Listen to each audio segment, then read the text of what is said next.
You guys sold how many tens of millions of albums? I couldn't tell you. But millions and millions of albums, right. #1 hits, and you have how many Grammys? None. Why is that? We've never been invited to the Grammys. Why is that? Well, I think that like I was telling, I was having a discussion. I was like, at the time, we were too black for the Grammys, considered too black. Okay. We're too black for the Grammys, and it was crazy because you had people in our category that hadn't even scratched the surface of selling near as many albums as us, or as popular as Jodeci. But at the time, we were considered too black, and I guess it was a risk for the Grammys. Were you nominated? Never. Never even nominated? Never even nominated. That don't make no damn sense. Yep, never nominated. Everything else but Grammys. Okay. Yeah. And so you guys feel like you were blacklisted in a way? Well, at the time, it really didn't matter. It really didn't matter because what mattered to us was more than Grammys. I mean, the accolades are nice at the time, but it's a good thing to have. But to us, our fans meant more, and I felt like we didn't sell out and we didn't cross over, and the Grammys didn't want to come to us because of who we were. We wasn't going to change for the Grammys. If you think we're too black and you're scared to have us on your program, then so be it.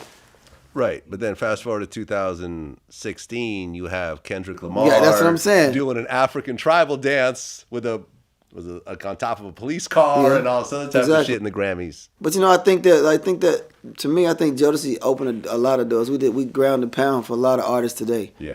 Even to dress the way they do, to talk the way they do it, and look the way they do. And we went through the getting shunned by awards and TV shows just because of the way we were and what we stood for. And we was too raunchy, it's too nasty. But now it's cool. It's almost mandatory you say bitch and hoe in your song.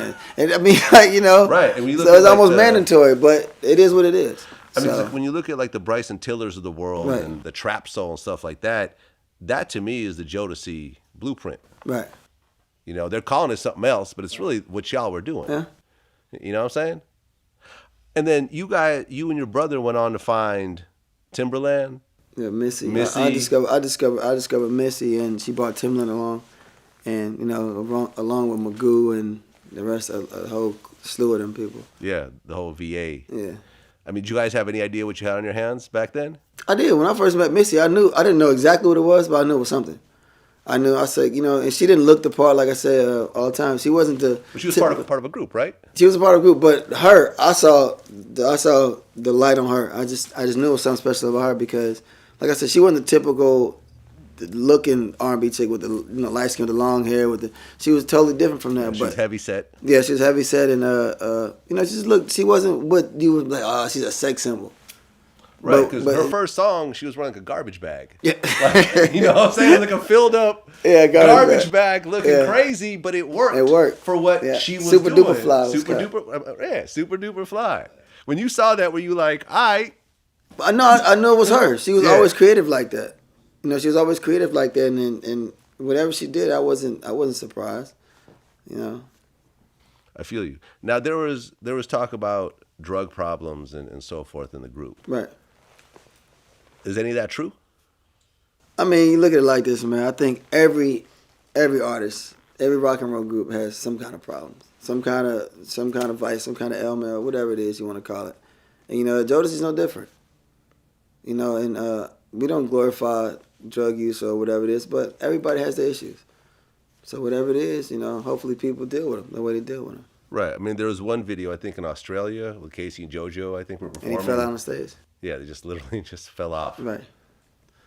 I mean, he said he was tired. The only thing I can do is go with what he says. He said he was tired. He flew 18 hours and he got off a plane and he said he wasn't drunk or high, whatever he was. He said he was tired. And I wasn't there, so I can't say, oh, yes, he was. Okay. Now, how it looked is probably... It looked a little crazy. It looked crazy. I mean, was there ever a point where there was like an intervention or rehab or anything else like that? Oh, I mean, like I say, if you look at history, man, everybody that has any kind of issues, like me, if I have issues, I'm gonna deal with them the way I deal with them best. And if people want to get help and they seek help, they deal with it the way they deal with them. I think everybody that's healthy today has went to rehab of some sort. Which is a good thing. If you're that bold enough to go get help, then you should. Yeah, that's what it is. I mean, when you look at the impact that Jodeci has made, even to this day, like for example, when Kanye announced Kim's pregnancy, they played "Forever My Lady." I don't know how many weddings Forever My Lady has played at Right. since you guys did it. We just sang it for DJ Khaled for Dear Mama last week, or 2 weeks ago. Right. For Mother's Day.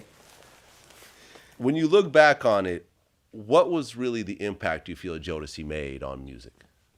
Well, I think we came from an era where we were really talking about something. You know, where lyrical content was more than just, oh, I like that beat. You know, you hear somebody now, I like that beat. They don't even say I like that song anymore. So I like that beat. They don't even know what the lyrics are.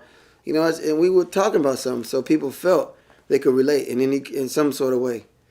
Whether it made you think about your ex-girlfriend, made you want to fall in love, made you want to have sex, made you want to do anything, made you want to dance. I mean, we kind of toggled your emotions, and that's what was important at the time when I think we were writing the songs we wrote and, you know, doing the songs we did.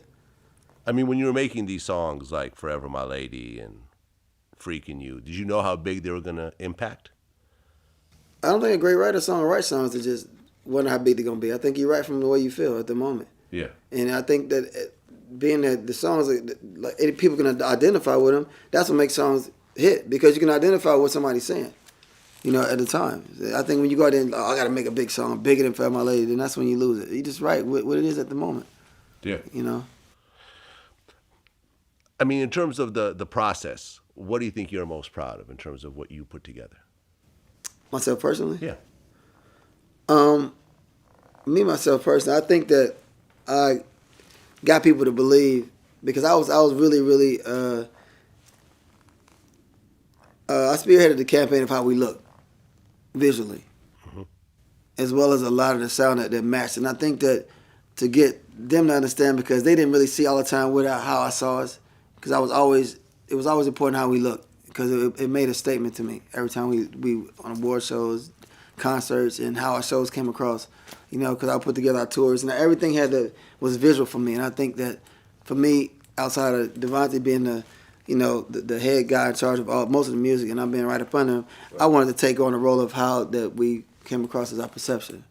Yeah. And, you know, and how we set the bar for everybody else, not only to sound like Jodeci, but to look like Jodeci. And that's still to this day, that's almost standard. You know what I'm saying? Right, because when you look at how Devontae looked back then, shirt off, covered in tattoos, right, that was weird back then. Right. You fast forward to 2017, it's weird if you don't have tattoos. You don't have tattoos, yeah. You know, I mean, Tupac having stomach tattoos and everything was weird back then, and now it's the standard. It's the standard. I feel like you guys and Tupac sort of set a style blueprint that today everybody essentially follows. Exactly, that's what I'm saying. Like, so back then, we knew how important it was to not follow anything that was already there, to set the standard and set the bar. Like, we was the first R&B group. Black guys really have tattoos unless you was in a biker gang. Right, that's true. You were the first. Yeah, let's just say that again. You were the first R&B group with tattoos. Tattoos, and the first real black guys covered in tattoos unless you was in a biker gang. You know, so it's like, and you know, we had two earrings. It's like, well, are they gonna think you guys are gay or this and that? You know, back then that was just it wasn't heard of.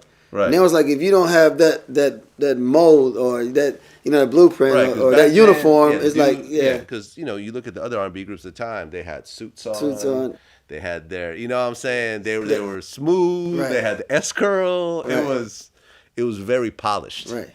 You know, and because if you go even farther back to the Smokey Robinson, the Marvin Gaye, that was like suits and bow ties and everything. Mm-hmm. You guys went completely the other direction.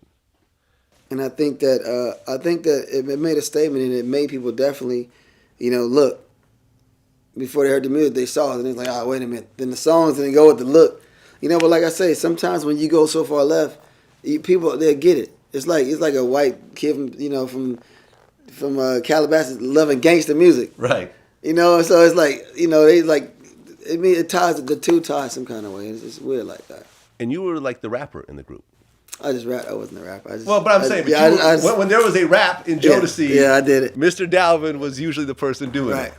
Well, because I mean, I brought the edge to the group as far as like, you know, for our style and our energy and the hip hop side. Because I was a hip hop head. You know what I'm saying? So, even with the music, I listen to all the rappers: Rakim, you know, LL, Public Enemy, Big Daddy Kane, you know, so forth and so on. Yeah. So I always had that in me. Like as a kid, then I would flip to the music. Right. Definitely an honor to finally do this, man. Hell of a story, and I can't wait for the biopic. I heard it's still in the in the writing stages right now, but it's gonna happen. Yeah, you know. And then we speed up, then we slow down. We speed up, then we slow down. But yeah, I can't wait for it, man. With such an incredible body of music, man. You taught me a couple things I didn't know today about Puffy and the Be Logister.